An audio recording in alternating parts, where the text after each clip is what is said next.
Right, so obviously the first thing you need to do when you're drawing your graph is get your axes drawn. Now I don't recommend that you just go straight away in and just draw your x-axis and your y-axis in. What you want to do is you want to look at your data that's going to go along the x-axis, for example, and work out what your highest and lowest values of data you have and that you're going to need. And then when you've got that, you can draw dots onto the paper to work out that the scale that you've chosen is going to fit onto the paper.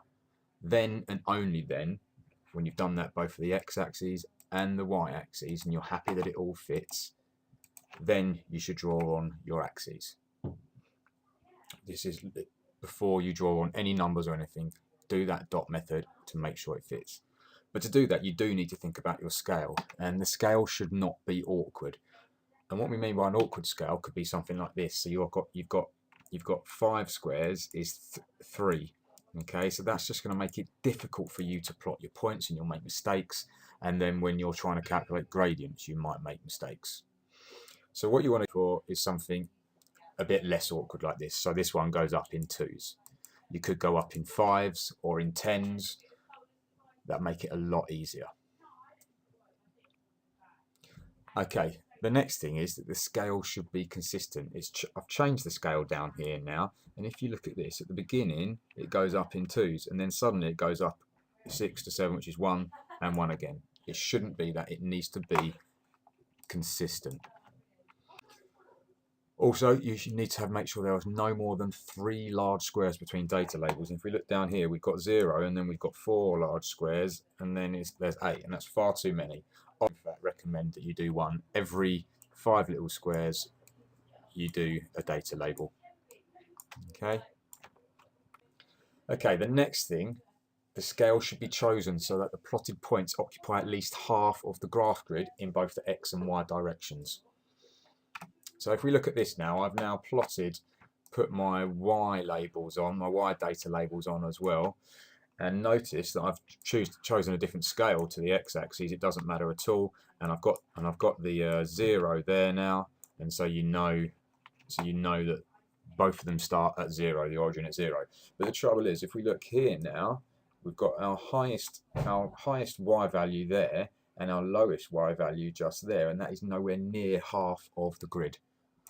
It's fine in the x-axis, it goes all the way from down there to over there, and that's over half the grid, well over half the grid. So what we need to do, we need to change the scale that we've got here. Okay, so what we need to do is we can stretch out that scale. So instead of having 5 squares equals 5, 5 little squares equals 5 all the way up, what we can do is change it. So now we've got 10 big squares equals 5. But the other thing we've done is down here, we're not saying that the y origin is 0 anymore. We're now saying the y origin is 20. And it's fine to do that as long as you put 20 there and 0 there to show that the x-axis starts at the origin at a different number. So now if we plot our points, you'll notice that they've been stretched out, and that is well over half the grid in the y direction, and it's still well over half the grid in the x direction. Okay, so that's looking good now. Another point to note is that you must plot with x's like this. Don't do dots and don't do crosses. Don't do plus signs. You need little x's like this. And if you look here, they have to be accurate within half a small square, so you really need to pay attention to that. Okay, so we've plotted our points. We've got a regular scale down here. We've got a regular scale. Sorry, we've got a regular scale up here. We've got a data label every 5 squares here. We've got a data label every 10 squares here. That's fine. So it's all looking good. We've got our points plotted nice and accurately.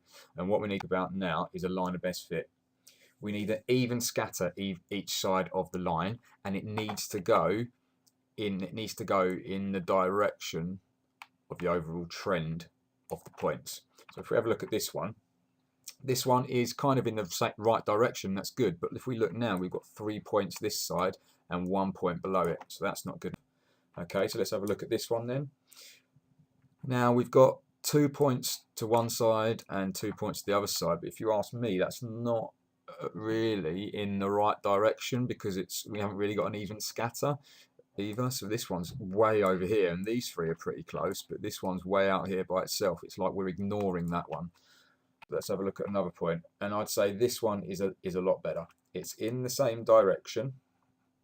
You've got a point this side is quite close, a point this side is quite close, and then you've got these 2 points either side which are a bit further away. So we've got an even scatter and it goes in the right direction, and we've got the right number of points either side.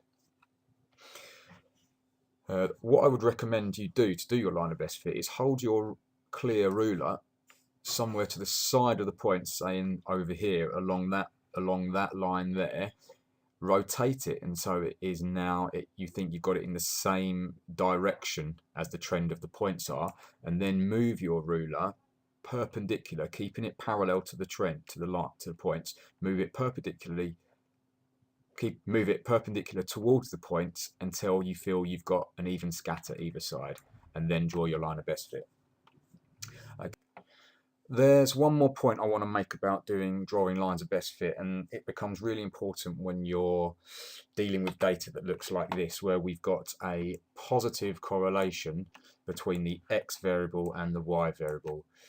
You'd be forgiven for thinking that this data looks like it's going through the origin, and a lot of people will assume that it is supposed to go through the origin. So what they'll do is they'll draw their line of best fit and they'll force it to go through the origin, and this looks okay at first sight because you've got 1 there, 2 there, 2 to the left of it, and 2 to the right of it. But actually, this line of best fit that we've got here isn't following the trend of the data points, and it also looks like we've kind of ignored this one over here. So it's not an even scatter. So what we should have drawn is a line of best fit more like that. And you'll see now that it is not going anywhere near the origin. And that does not matter because it is following the trend of the data points, and we've got an even scatter either side. Also, this is not a true origin really anymore, because as we've talked about, I've now got 20 there and 0 there, 20 on the y-axis and 0 on the x. So if I force this line to go through there, it makes no sense anyway. So you do not want to force your line of best fit to go through the origin, just make sure it follows the data points. Okay, let's back to the original graph we had, and the last thing we need to make sure we do is that we have axes labels, and it has to have units on it. Okay, and so here we go. I've got resistance and length here now. So there's my variable label, and here's my units. And you need to separate the variable and the units by something, and I think the best thing to use is brackets.